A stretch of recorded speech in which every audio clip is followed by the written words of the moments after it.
ने अपनी शक्ति का निर्माण कैलेब भ्राता की भेंट की हुई हड्डी से की है, तभी वो इतनी शक्तिशाली बन पाई। भ्राता कैलेब ने केवल एक महिला को पाने के लिए इतना कुछ किया, किंतु उन्हें संभल कर रहना चाहिए। आश्चर्य नहीं टेसा ने इतनी शक्ति कैसे पाई। सिद्ध होता है कि सब कैलेब के कारण हुआ। टेसा जी, सुना आपने? आपके गुरुकुल में कुछ नहीं है, आपको हड्डी भी ज्येष्ठ भ्राता ने भेंट की। पराजय स्वीकार करो, हमारे स्तरों में बेहद अंतर है। पराजय स्वीकारूं? वो शब्द तो मेरे शब्दकोश में है ही नहीं। टेसा, जिस हड्डी का उपयोग तुमने किया वो मैंने तुम्हें दी एक नन्हे ड्रैगन की हड्डी थी। मैंने एक बड़े ड्रैगन की हड्डी का उपयोग किया था। तुम मुझसे आगे नहीं बढ़ सकती तो मुझसे युद्ध कैसे करोगे?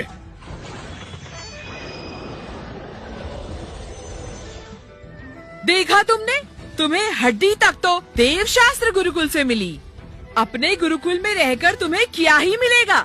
सिद्ध होता है कि पराजय निश्चित है टेसा। जानती हो ना, कैलेब जी ने अपनी शक्ति का निर्माण कर लिया है, वो भी बड़े ड्रैगन की हड्डी से। टेसा, तुम कैलेब जी का सामना नहीं कर सकती। जो हड्डी मुझे मेरी माँ ने दी वो तुमने उन्हें दी थी। अवश्य, यदि मैंने तुम्हें वो ना दिया होता तो तुम अपनी शक्ति का निर्माण नहीं कर पाती। अच्छा है कि मैंने उसका उपयोग नहीं किया अपनी मूल स्थापना के लिए, अन्यथा मैं कैलेब का सामना नहीं कर पाती और पराजित हो जाती। भले ही मैंने मुर्गी की हड्डी का उपयोग किया है, परंतु मैं कैलेब से कमतर नहीं और मैं इस अस्त्र से अपनी संपूर्ण शक्ति की सहायता से उसे पराजित कर सकती हूँ। टेसा को तो वो हड्डी मैंने दी थी। वो फीनिक्स की हड्डी है जो कि मूल स्थापना हेतु बेहद उत्तम होती है। वो ड्रैगन की हड्डी से भी सर्वोत्तम है। ठीक है, अब तो समझ गए होंगे। फीनिक्स की हड्डी? क्यों हास्य के पात्र बनते हो हैं? ये मुर्गी की हड्डी है, फीनिक्स की नहीं। आचार्य केविन, बड़ी बातें करने के अलावा तुम्हें कुछ और आता है? ओह हाँ, तुम्हें अपने शिष्य को चूना लगाना आता है। सत्य वचन, केवल बड़ी बातें करते हो और मेरी पुत्री को ठगते हो, इसके अलावा क्या करते हो? आचार्य जी शांत रहिए, फीनिक्स को पकड़ना इतना सरल नहीं, आपको ज्ञान होना चाहिए। उस दिव्य पक्षी को देखने हेतु ही आप में अद्भुत शक्ति होनी चाहिए।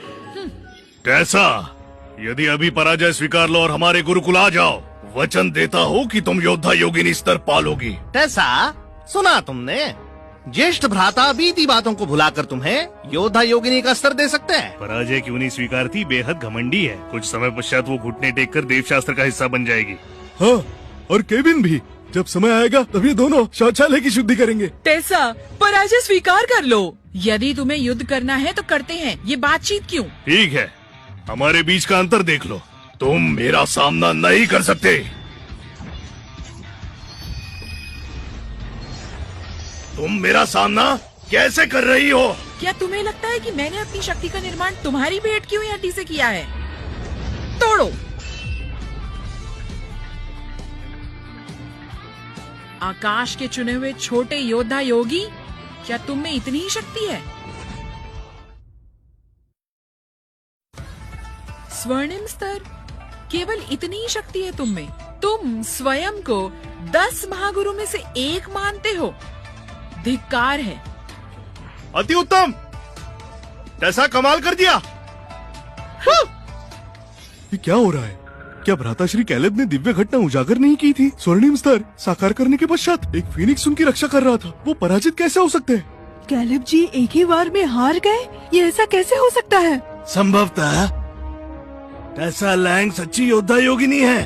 असंभव, टेसा ने तो शक्ति की स्थापना की शुरुआत की है, वो ज्येष्ठ भ्राता को कैसे पराजित कर सकती है? हमारे भ्राता श्री तो सच्चे योद्धा योगी है, वो कैसे पराजित हो गए? कैसे? नहीं, सत्य यह है ज्येष्ठ भ्राता उन्होंने दया दिखाई और अपनी संपूर्ण शक्ति का प्रयोग नहीं किया, और टेसा ने निर्लज होकर भ्राता कैलेब की दया का लाभ उठाया और संपूर्ण शक्ति से भ्राता को पराजित किया। हाँ, चिंतामुख के निवासी नीच है। क्या हुआ? देव शास्त्र को पराजय स्वीकार नहीं हो रही है क्या?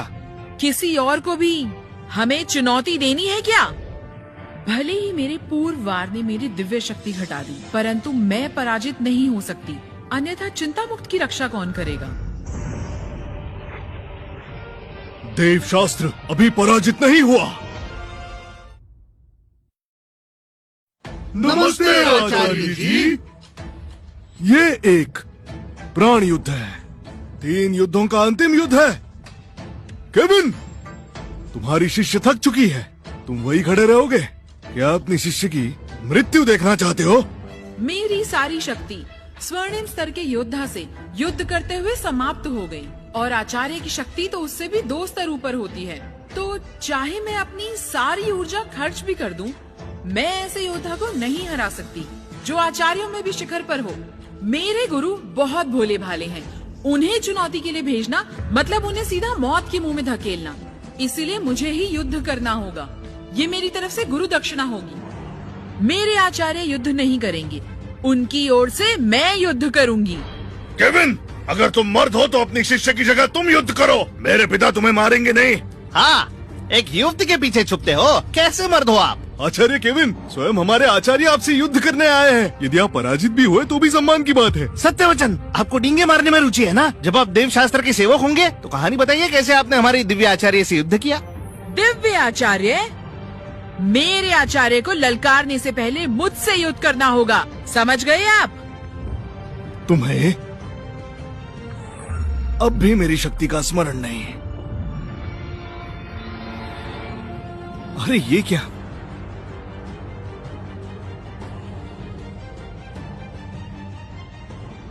आचार्य सेनापति कृष्ण ने योद्धा योगी के चरम स्तर को साकार कर लिया।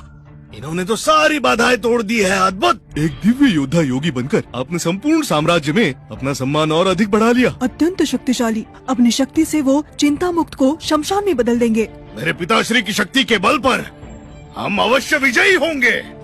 केविन, चिंता मुक्त गुरुकुल को नष्ट करना किसी चींटी को कुचलने समान होगा।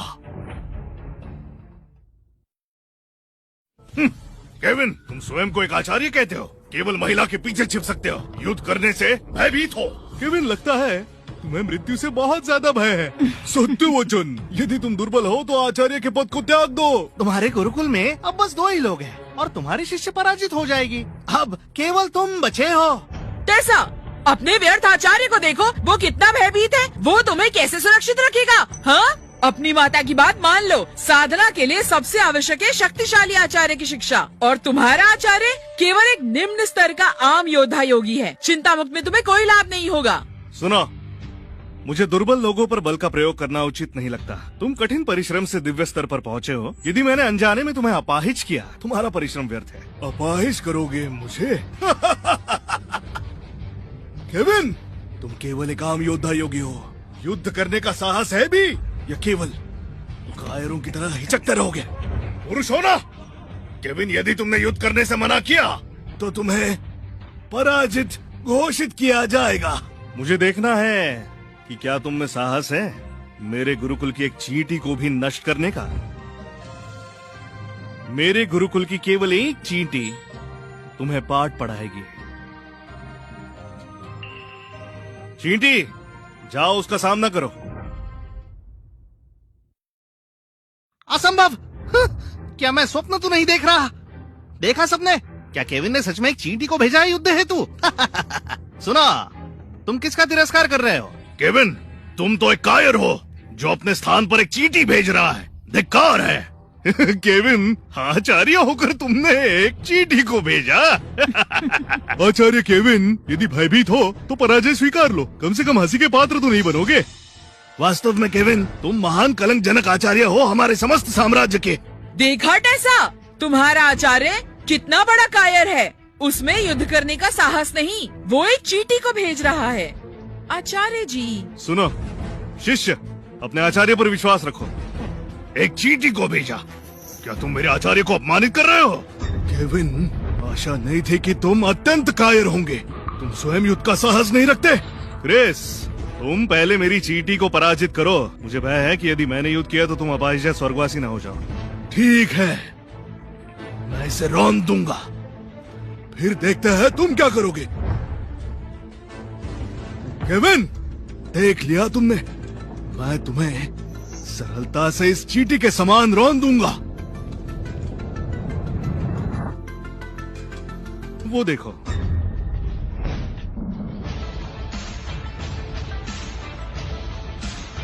असंभव। अंततः केविन है कौन? केवल एक आम तपस्वी, किंतु वो अपने गुरुकुल में दिव्य इच्छाधारी पशु पालता है।